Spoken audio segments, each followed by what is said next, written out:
Economia é Fácil, versão reduzida. Apresentação, Almir Cesar Filho. Muito bom dia, meu amigo Almir Cesar Filho.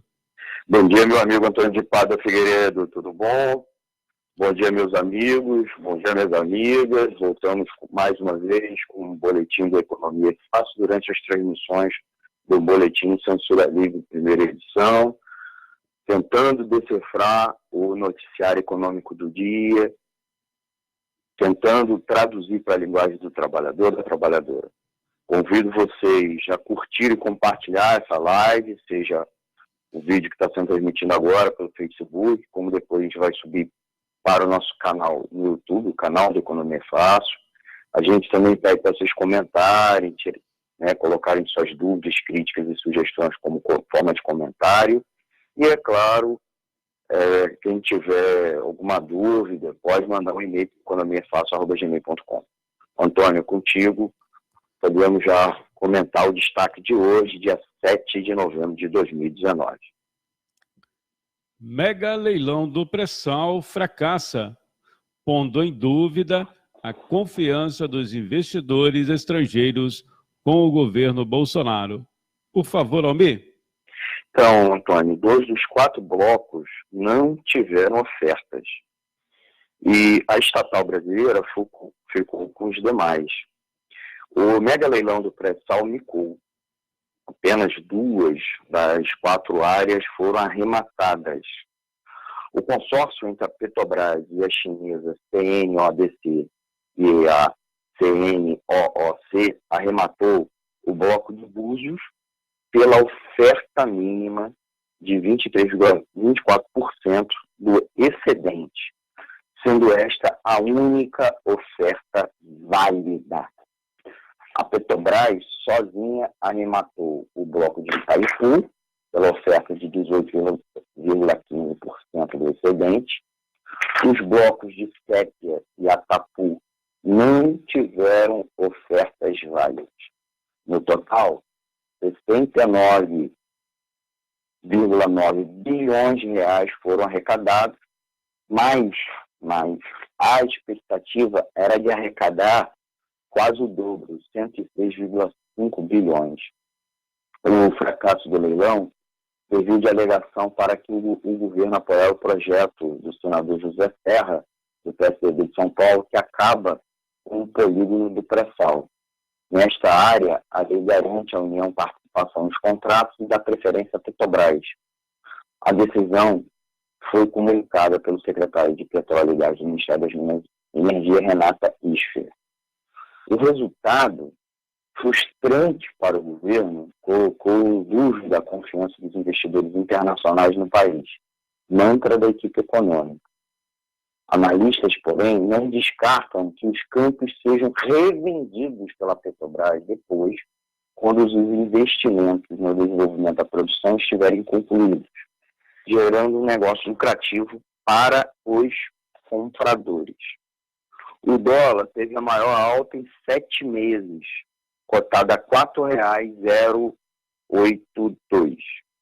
A Bolsa de Valores fechou em queda de 0,33%. As ações da Petrobras também caíram 0,2% para R$ 29,71. Para o presidente da Câmara dos Deputados, Rodrigo Maia, a informação negativa, sem dúvida nenhuma.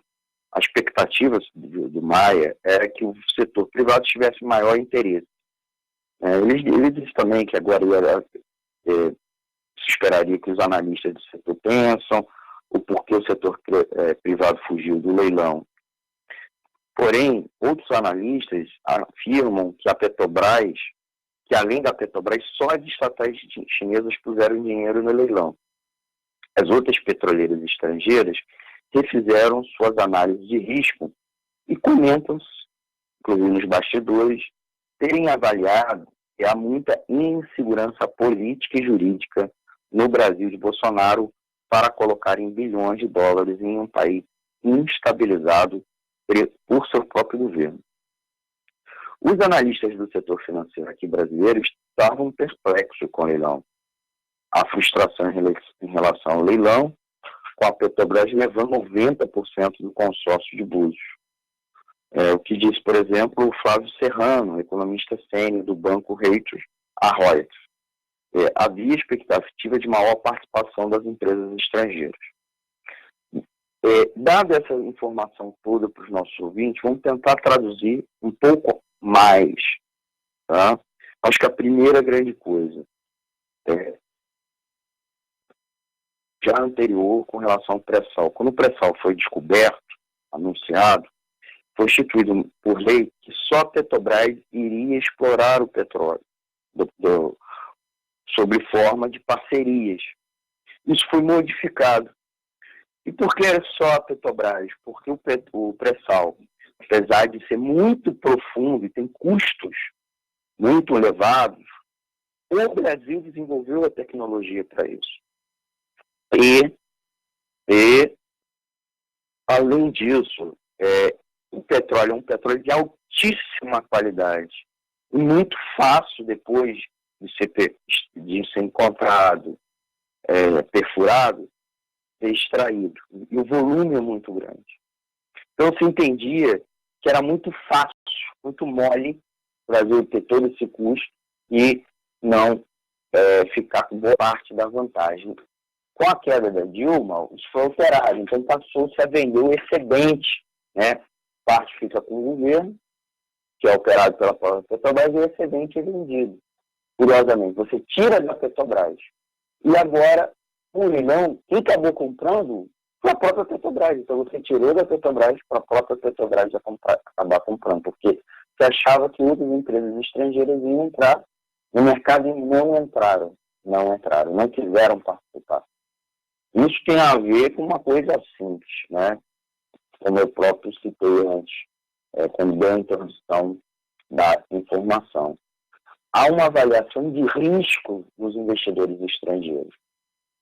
Esse frenesi que o Brasil viu durante muitos e muitos meses, na Bolsa, especialmente na Bolsa de Valores, é um otimismo dos investidores brasileiros com o governo, porque entendem que o governo Bolsonaro aplica a agenda que eles defendem, a despeito dos péssimos resultados da economia e da própria instabilidade política que esse governo faz com seus arranjos, seus discursos, com suas ações. Já os investidores estrangeiros veem, diante disso, muita cautela. Eu mesmo fiz um programa inteiro do Economia Fácil, Versão Estendida, falando do chamado risco Bolsonaro, que o mercado já viu, principalmente os investidores internacionais. Então, isso se refletiu agora no leilão, resultando em fracasso. E olha que o governo defendia como evidente a realização desse investimento e que, inclusive, colocou esse leilão, o sucesso dele como um sinal de triunfo do governo. Então, o governo que gerou a própria expectativa que, caso o leilão desse mal, desse mal seria um sinal de fracasso do próprio governo. Duas outras informações, a de se destacar. Nada impede, depois da Petrobras, que comprou até por preço baixo esse excedente, venda esses postos depois que ela fez todo o investimento. E é isso, inclusive, que muitos desses petroleiros internacionais malandramente esperam fazer. Depois que a Petrobras tiver todo o custo de investimento, com risco de investimento no primeiro momento, já estiver produzindo, eles irem lá e abocanhar. E uma outra coisa que eu não falei, que eu queria acrescentar. Durante muito tempo, ficou se falando que a Petrobras estava falida. Se ela estava falida, como é que ela conseguiu arrematar? Se a única que arrematou os blocos. Então, há algo errado em todo o discurso. O curioso também é que o governo, também malandro, já mudou o discurso. Ele já quer alterar a regra da exploração do pré-sal. Vai utilizar esse fracasso do leilão para alterar o regime de exploração. Usar, inclusive, um projeto de lei do José Serra. Vale lembrar aqui que José Serra, inclusive, foi citado no escândalo do Wikileaks por servir como uma espécie de lobista de empresários e do governo dos Estados Unidos, e provavelmente foi citado no Wikileaks pelo seu papel em projetos de lei em defesa das privatizações e alteração do marco do petróleo aqui no Brasil. Então, o governo deve alterar, ou aceitar e encampar a proposta de lei do senador José Serra do PSDB. Os resultados do leilão também reforçam outro aspecto, que o quanto é importante a Petrobras para explorar petróleo no Brasil. Até o advento da Petrobras, o Brasil sempre teve petróleo, né? Porque a gente está descobrindo petróleo. E por que ele não era explorado antes? Porque as multinacionais petrolíferas não vinham com interesse em explorar petróleo no Brasil. Inclusive diziam até os anos 50 que não existia petróleo no Brasil, o que era uma mentira. Então a gente está vendo, inclusive, hoje o Brasil, inclusive sendo convidado a integrar a OPEP, a Organização dos Países Produtores de Petróleo, embora Paulo Guedes disse que aceitaria se integrar, desde que não participasse das regras da OPEP, porque a OPEP é muito fechada, muito seletiva com relação à produção, né? Inclusive para evitar a pressão indevida do mercado financeiro e das petrolíferas, principalmente europeias e dos Estados Unidos. Ora, então para que participar da OPEP? Né? Porque na lógica ultraliberal do Paulo Guedes tem que ser entreguista mesmo, né? E especialmente ao grande capital dos Estados Unidos.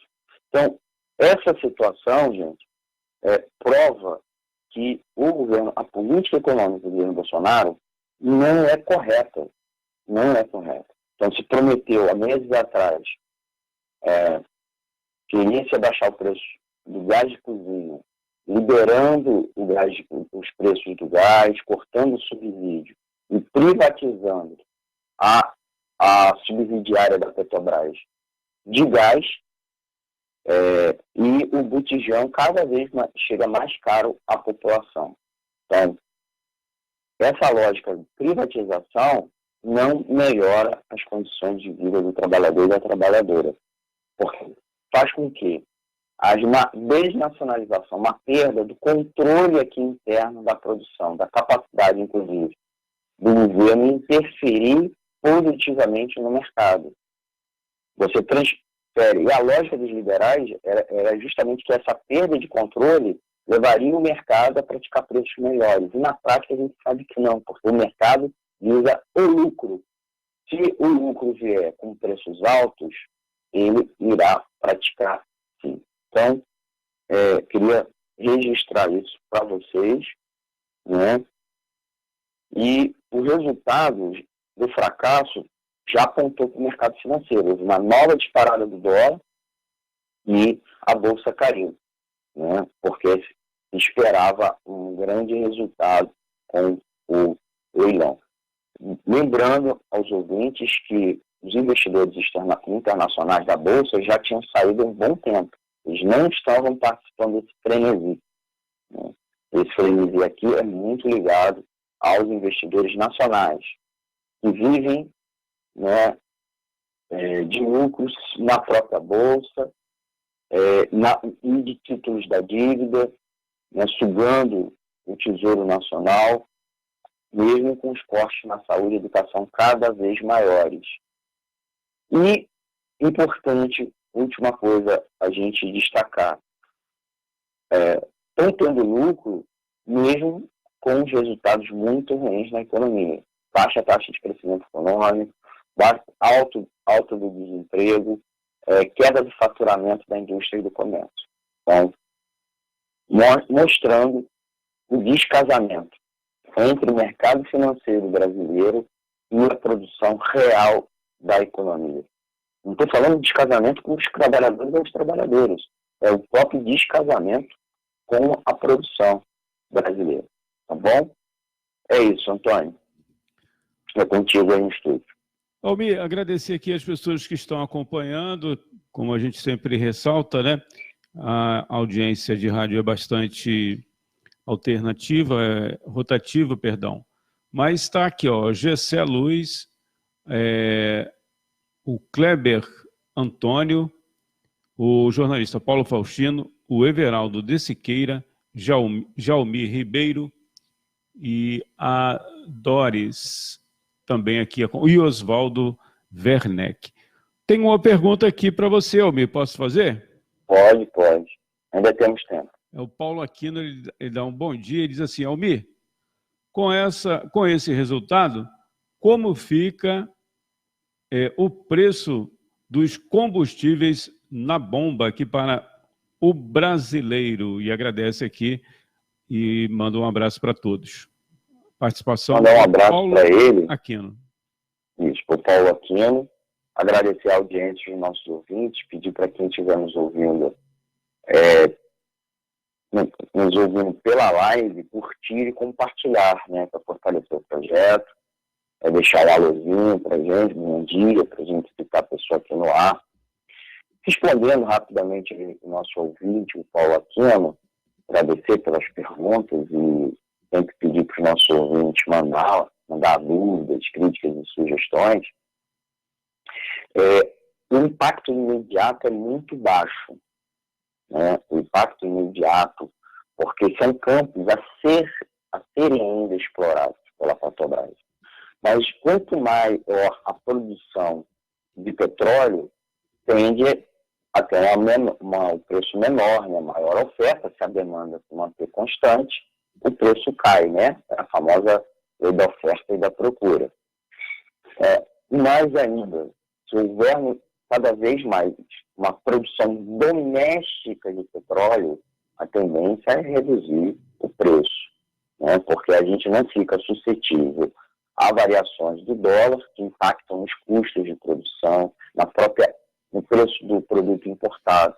Você também depende cada vez menos do preço do barril do petróleo que é cotado internacionalmente em dólar, né? Então, uma produção doméstica garante um preço melhor para o consumidor brasileiro.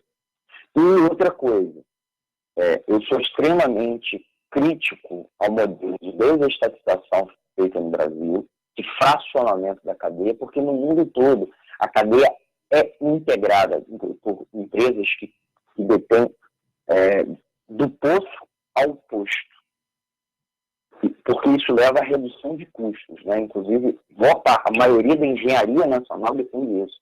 Já os economistas não. Mas eu não pertenço à maioria dos economistas, eu pertenço à minoria que é a favor dessa lógica da integração. Só que, com o Temer e ainda mais com o Bolsonaro e o Guedes, eles defendem uma desintegração da cadeia. Eles querem fatiar a Petrobras, né, vender, porque isso é lucrativo, porque quem vai comprar são as petroleiras concorrentes. E eu acho que tem um impacto negativo sobre o preço, né? Eles defendem, Bolsonaro e Guedes, e o ministro também das Minas de Energia, que a Petrobras se limite cada vez mais a só a extração do petróleo, né? A chamada produção, né? E não, por isso houve a venda da BR Distribuidora, que eu acho que foi um verdadeiro assalto ao patrimônio nacional, porque foi vendida a um preço ridículo, tá? O quanto a BR Distribuidora ganha por ano, tá? Então, em um ano, o cara que desembolsou daquela forma muito parceira, né, financiada pelo BNDES, pode pagar em 10 vezes, certo? Houve a venda da Liquigás, que era a distribuidora de gás, né, o gás de cozinha, né, e o GLP, e com isso, até não à toa, o preço no combustível só aumenta. A promessa era baixar e o resultado não é esse.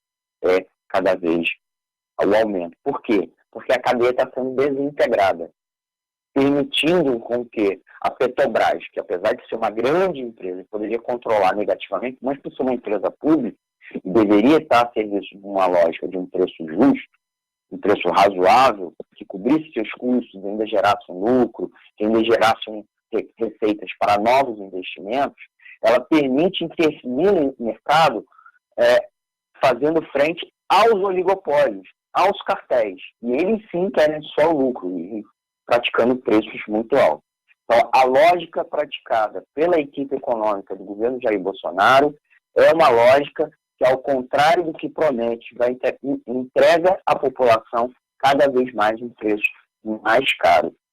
E com uma grande perda, porque toda a riqueza, né, o lucro que poderia termos com pré-sal, exportando petróleo, vai ficar na mão das multinacionais, não da Petrobras e do Tesouro Nacional, né, que poderia ser investido em saúde, educação, segurança e novas tecnologias, inclusive a busca por energias renováveis, até porque o petróleo é poluente, não só como gás carbônico, é poluente, a gente está vendo o derramamento de petróleo lá no Nordeste, como também o petróleo é um recurso natural finito, ele se esgota, né? Então nós precisamos de energias renováveis.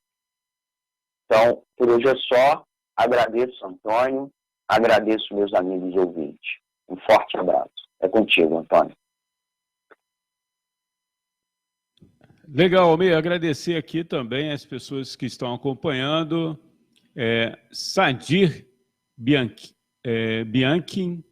Cláudia Costa, a Luceni Mendes, a gente agradece, ela deu um bom dia aqui para a gente. Um grande abraço, um excelente dia, Almir. Obrigado, Antônio. Obrigado, ouvintes. Tchau, tchau. Sigam aí com a programação da Web Rádio Censura Livre pelo www.clwebradio.com ou pelos aplicativos. Tchau, tchau.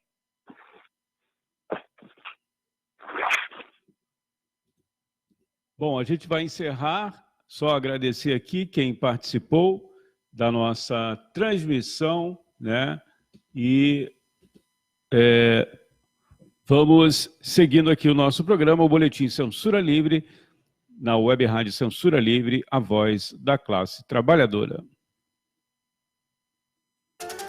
Economia é fácil, versão reduzida. Apresentação, Almir Cesar Filho. Você que estava